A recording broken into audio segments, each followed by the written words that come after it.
Hello friends, Shanky kitchen में आपका स्वागत है। आज मैंने पास्ता बनाया है। आप देखिए फ्रेंड्स, हमारा जो पास्ता बनाया है एकदम खिला खिला बना है और मैंने इसको इंडियन स्टाइल में बनाया है। और फ्रेंड्स, जो पास्ता है बच्चों को बहुत ज़्यादा पसंद होता है। आप इसे बनाकर बच्चों को टिफ़िन में दे सकते हैं या आपको जब हल्की फुल्की भूख रहती है तब आप इसे बना के खा सकते हैं।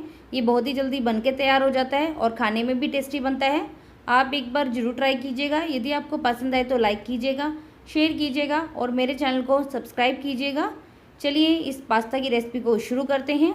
1 कप मैंने पास्ता लिया है और मैंने ई शेप का पास्ता लिया है। आप कोई भी शेप का ले सकते हैं। सबसे पहले हम पास्ता को बॉईल कर लेते हैं। मैंने 3 से 4 कप पानी लिया है। पानी गर्म होने के बाद हम इसके अंदर थोड़ा सा नमक डाल देंगे, आधी छोटी चम्मच तेल डाल देंगे,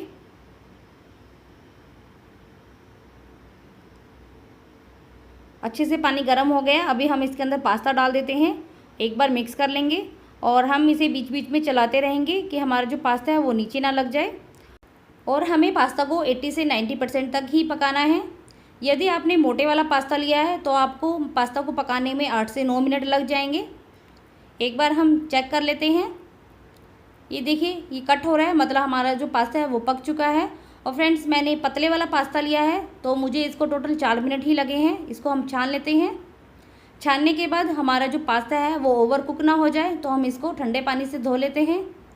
पानी से धोने के बाद हम इसको ऐसे ही छोड़ देंगे। मैंने कढ़ाई ली है। कढ़ाई में हम 2 से 3 चम्मच तेल डाल देंगे।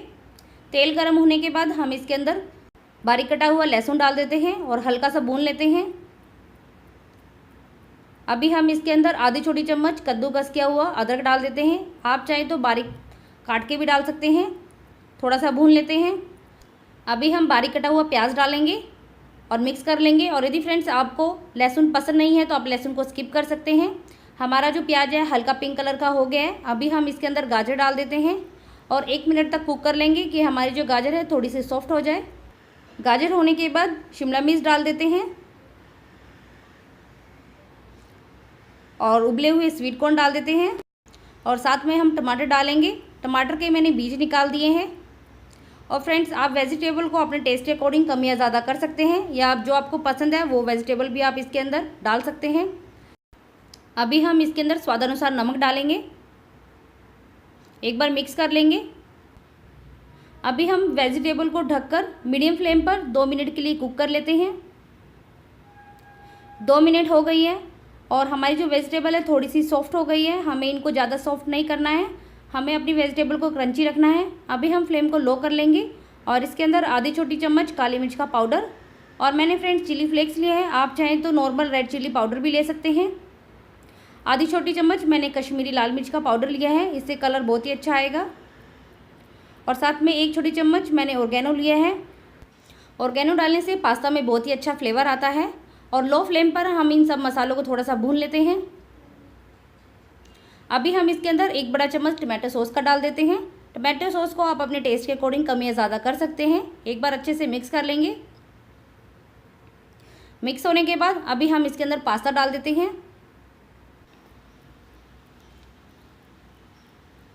अच्छे से मिक्स कर लीजिए कि पास्ता के ऊपर मसाले की अच्छे से कोटिंग हो जाए।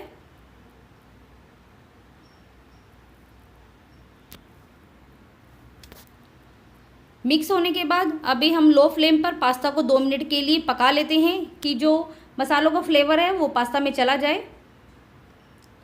2 मिनट हो गई है, एक बार मिक्स कर लेंगे। आप देखिए पास्ता कितना अच्छा कलर आया है। ये दिखने में जितना अच्छा लग रहा है खाने में भी उतना ही टेस्टी बना है। अभी हम पास्ता को सर्व करेंगे। और आप देखिए फ्रेंड्स, मेरा पास्ता एकदम रेडी है। और आपने देखा इसे बनाना कितना आसान है, कितनी जल्दी बन के तैयार होता है और खाने में भी उतना ही टेस्टी होता है। आप इस पास्ता की रेसिपी को एक बार ज़रूर ट्राई कीजिएगा। यदि आपको मेरी रेसिपी पसंद आए लाइक ज़रूर कीजिएगा, अपने फ्रेंड्स के साथ ज़्यादा से ज़्यादा शेयर कीजिएगा और मेरे चैनल को सब्सक्राइब कीजिएगा। साथ में बेल आइकन को प्रेस कीजिए कि मेरे आने वाली हर नई वीडियो का अपडेट आपको मिलता रहे। चलिए फ्रेंड्स, मिलते हैं अगली रेसिपी के साथ। Bye bye.